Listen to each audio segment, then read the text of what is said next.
Good morning, good afternoon, good evening, good night. This is e+l+m+c Jr. signing in on a Sunday morning in Nairobi, Kenya. I felt that I should just give a broadcast. It was just in me to say, look, why don't you get up? It's early morning. I guess it's just a few minutes before 8, and I'm on my way to the mall. I'm getting ready to go over to the mall and get me a real good, nice cup of coffee. But I said, why don't you do it? Why don't I do a broadcast? And I decided that I would. I've looked at my videos. The videos which I've done since I've left U.S. Every once in a while I go through my videos, and that ego in all of us, we want to see how did I look. Or it's like looking in the mirror when I go into my videos and see the type of things I've said even in my dress, I examine the type of ways that I've gone on the air to broadcast, and I find it quite interesting about myself. It's all an ego thing, and I'm like the next fella. I have my ego, and the things we like to self-express ourselves, and who doesn't look in the mirror and see how am I doing or how am I looking? So I do that on occasion with my videos.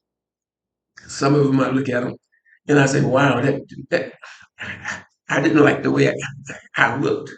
But what I try to do with my audience, those who subscribe to this channel, I get a few subscriptions. I I send out advertisements for my on TikTok. And I get trips. I've gotten responses into thousands of, I get thousands of viewers who check out some of the stuff that I put on TikTok. But when I look at the stuff that I do when I'm doing my YouTube show, when I'm talking to my audience, the most that I've ever seen that anybody's listened to me about 50 people. So, my following is not uh, too great. My following is kind of slow. But if sometimes I give a video and now I check back and only 2 people. But I've gotten some videos that I've done actually where I was actually speaking like I'm speaking now, and I get about 30 people who are actually listening to what I have to say. Right now I have about 278 subscribers, which tells me that maybe about 100 people, maybe about 100 people in different spots in the world, in different areas of the world. At least I got probably about 100 people who are probably interested in what I have to say. I think what I talk about, I think it's to the general public, to the Joe Blow, just a plain old man. I think he finds it quite boring. I think the people who would actually tune in on my discussions are people who are, I think, since I consider myself a deep thinker who like to think about things, I don't think people when they go to YouTube, they, you have some people who are deep thinkers and some people that they're not thinking about thinking. Some people just want to be entertained, or some people just want to hear people say the same thing. They want people, they want to hear people who feel the same way about things as they do, and perhaps they want to get their opinion. Well, I think the unpopularity, which I can face it. I think the unpopularity that is with my channel is that I talk about issues of morality. And since we are basically, when we look at the Western world, in the Western world, see, the thing is, we have been cursed in the Western world. We have been cursed with the Western world, with the persuasion to accept sodomy. And I think what happens is, I guess when a person tunes in on my station or my YouTube station, they may like some of the things I say, but then when you get into the real issue, then I guess in a way that they get it's something that they don't want to hear. I was working with a young man in Uganda, and what happened was I had just come from Rwanda, and I had met the young man uh, way back, a couple of years back, and the things I indicated to him and a few other people who what we were trying to do is to incorporate an international corporation dealing with art and entertainment. So this young man, and I'm only using him, but as an example of how people are and what happens when they're actually. I got two cases that I'm going to talk about today.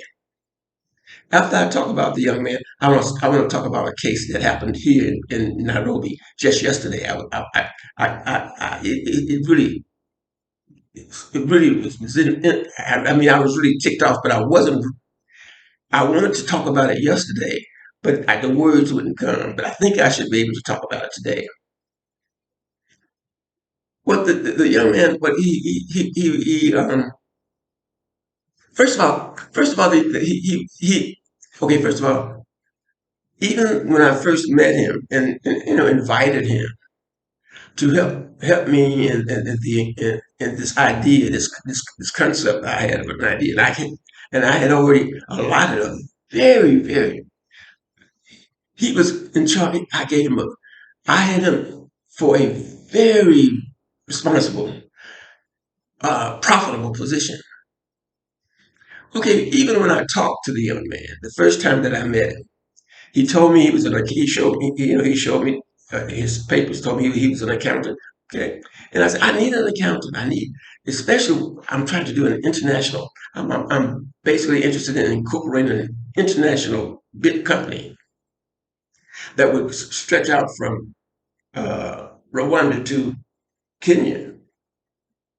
And he was trained to be an accountant. I said, why can't you, we talk, why can't you and I talk to you about being the chief accountant? And I had my business plan, everything was organized. I had talked to investors, I had talked to other people. I said, look, this is what I want to do. I have this idea about this corporation and I have my people. And he was one of those people that I had.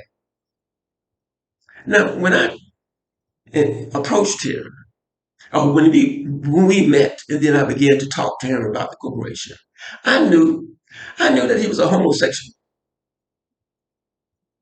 I knew he was a homosexual when I talked to him. But look, that's not, that's between him and God, or whatever it is that makes him tick. That's between him and infinitive, whatever. Only the qualifications that he presented to me, and my needing a person with his qualifications to help me with my corporate idea.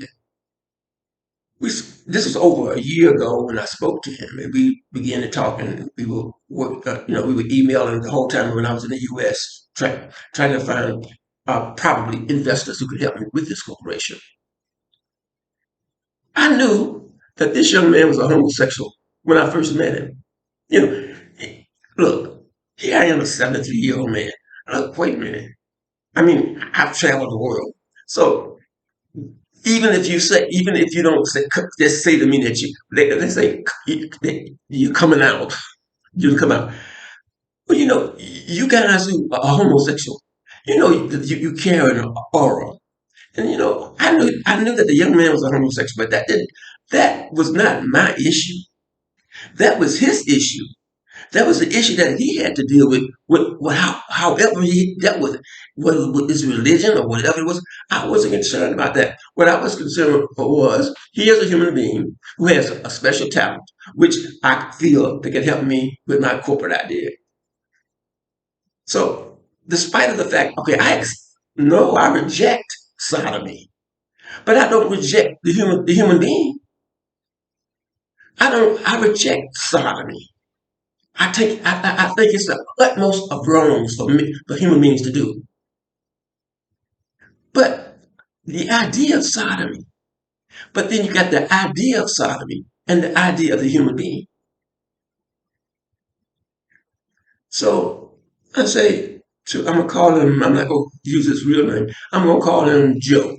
I said, well, Joe. I said, what happened was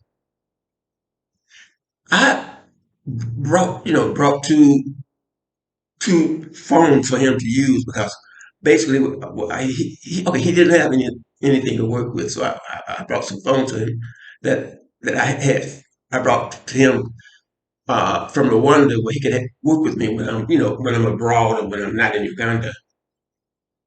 And I presented those phones to him. And the next day, when I was in Uganda and I met with him, he came up to me running, acting. He said, "Oh, they stole my phones. They stole my phones." I said, "Oh my goodness." I said, "Wait a minute. They stole your phones. How would someone steal your phones?" No, the reality is that no one stole his phones. The idea was that this young man was running a game on me. I said, "Oh my God." Because, something about being old, you get wisdom.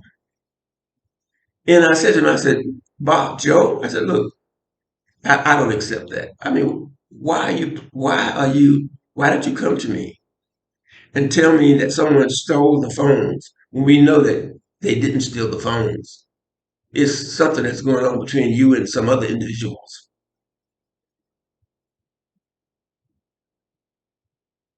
And I said, "Just present one of the phones to me so that we can continue with our business discussion." So he maintained that someone had stolen the phones. But I knew that no one had stolen the phones, that the young man was actually playing a game on me. So it makes me, what this whole thing about ethics and morality. Yeah, you're probably saying, how do I know? How do I know? I know. It's just like there was an incident here in Nairobi yesterday. I went to M-Pesa. I had started a transaction, and the transaction was forfeited. And so what happened was that meant that the money that I had presented where the transaction started, then the money was supposed to have been refunded to me. My phone indicated where the money was, and I went to M-Pesa and I said, "Look, my money's right here. Can I get my refund since the money everything shows it?" And on my phone it said, "Confirm. The money has been received at M-Pesa." And it even gave me, did I give you the number and everything and the time? And I'm saying, the agent, when I went to the M-Pesa agent, and I said, can you see that M-Pesa has the money? And would you refund it? And here you are, you're looking at facts. And we do it all the time, human beings. We're looking at the facts. Yet we see the facts right in front of our eyes.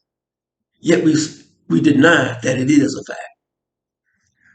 Uh, they say the sky is red, but we look up in the eye and there, and then we see the sky is blue. And some of us, the sky is blue, but no, you can look in the sky and the sky can be red, depending on where your mind is at, and what is your idea of ethics, and what is your idea of right and wrong. In other words, I'm saying it's interesting how We can, human beings, the truth can be looking us right in the face, standing right in front of us. Yet we will disclaim the truth. We will deny the truth when it's standing right in front of us.